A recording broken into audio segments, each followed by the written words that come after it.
Tinapay mula sa langit. A daily morning devotion with CRC family.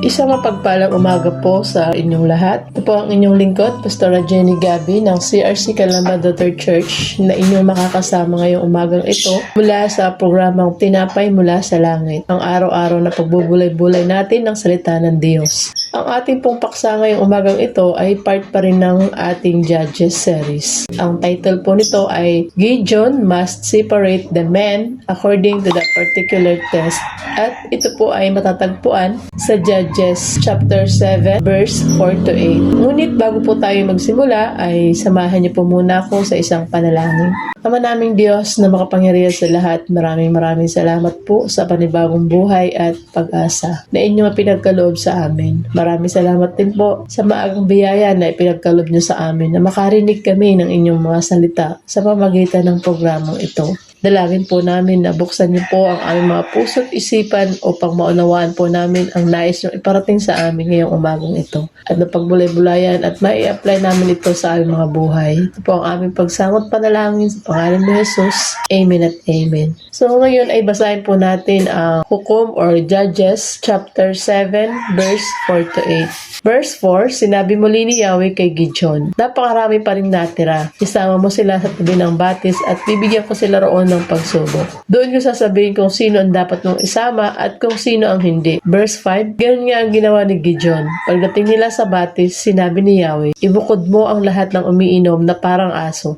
Ibukod mo rin ang nakaluhod habang umiinom. Verse 6, ang sumalok ng tubig sa pamagitan ng kamay upang uminom ay 300 at ang iba'y lumuhod upang uminom. Verse 7, sinabi ni Yahweh kay Gideon, ang 300 sumalok sa pag-inom na ang isama mo upang pagtagumpayin ko kayo at gapiin ang mga Midyaneta. Ang iba na may pauwiin mo na. Verse 8, kaya pinauwi ni Gideon ang lahat ng mga Israelita maliban sa 300. Iniwan sa mga ito ang lahat ng banga at ang mga trompeta at ang kampo ng Midyaneta ay nasa libis sa gawing ibaba nila. Purihin natin ang salita ng Diyos. So sa kwento ni Gideon, may kita natin ang isang makapangyarihang prinsipyo na hindi ang dami ang mahalaga sa Diyos, kundi ang puso ng tao. Mula sa 32,000 na mandirigma, binawasan ng Diyos ang hukbo hanggang maging 300 na lamang. Bakit? Dahil ang tagumpay hindi nanggagaling sa lakas ng tao, kundi sa kapangyarihan ng Diyos.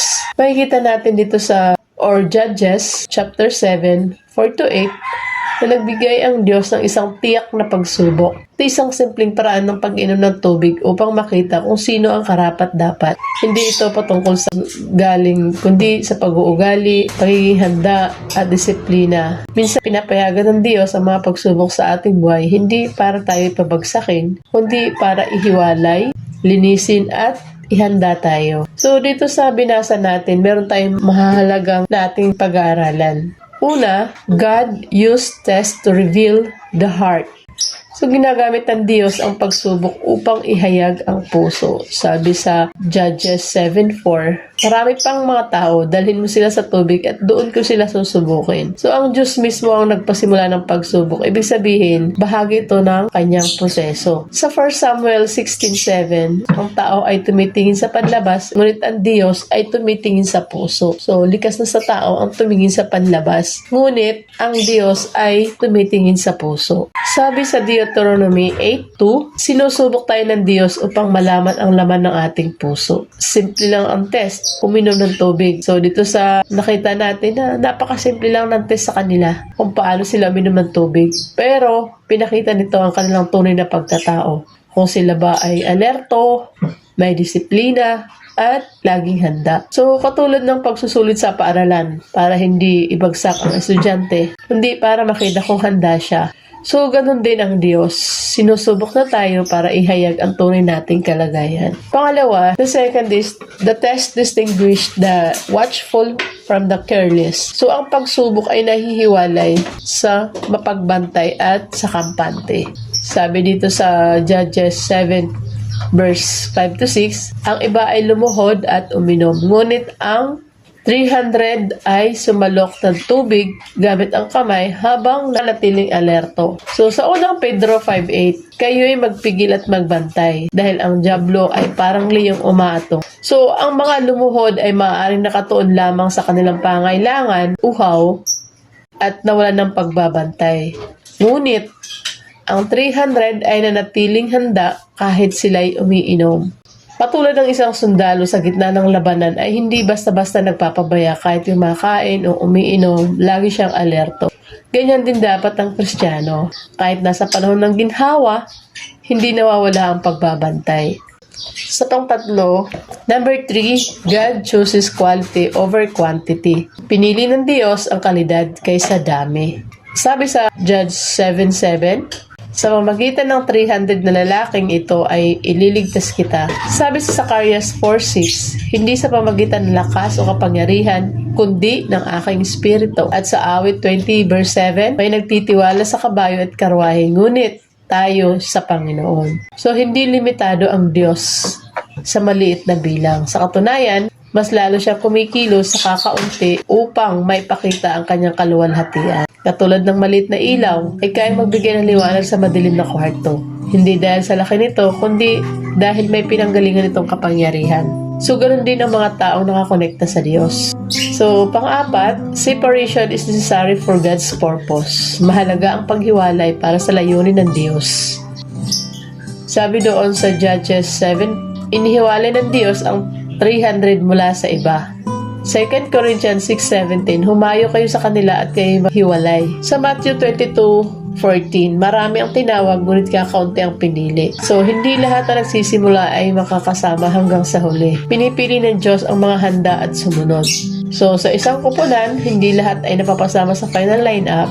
Ang pinipili ay yung handa, disiplinado at determinado. So, sa ating conclusion, ang kwento ni Gideon ay nagtuturo sa atin na sinusubok tayo ng Diyos upang ihayag ang ating puso. Hindi lahat ay pumapasa sa pagsubok. Ang Diyos ay naghahanap ng handa. Hindi lang available. Ang tagumpay ay nagmumula sa Kanya, hindi sa dami ng tanong. Kung susubukin ka ng Diyos, kabilang ka ba sa 300? So, tayo makakasagot nito. So, tanong natin sa ating mga sarili. Kung susubukin ka ng Diyos ngayon, kabilang ka ba sa 300? So, sa application natin ngayon, una, stay spiritually alert. Huwag maging kampante sa inyong relasyon sa Diyos. So, huwag tayo maging kampante. Hindi porket nakilala natin ang Diyos, ay kampante na tayo. So, maging pa rin tayo, maging alerto. Sabi nga, stay spiritually alert. So, second, be faithful in small tests. Kahit simpleng bagay, mahalaga sa Diyos. Number 3, do not depend on numbers of strength. Magtiwala sa kapangyarihan ng Diyos.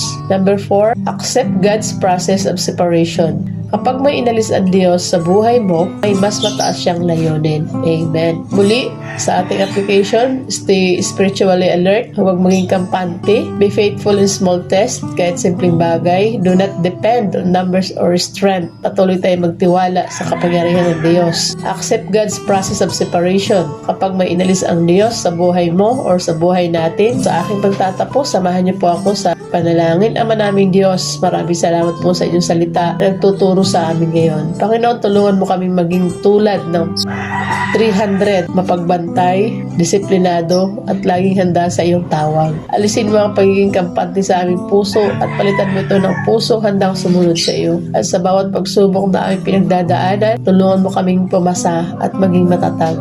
Turuan mo kaming magtiwala, hindi sa aming lakas, kundi sa iyong kapangyarihan. Panginoon, ihanda mo kami para sa iyong layunin. Gamitin mo ang aming mga buhay para sa iyong kaluwalhatian. Ito po ang aming dalangin sa pangalan ni Jesus. Amen at Amen.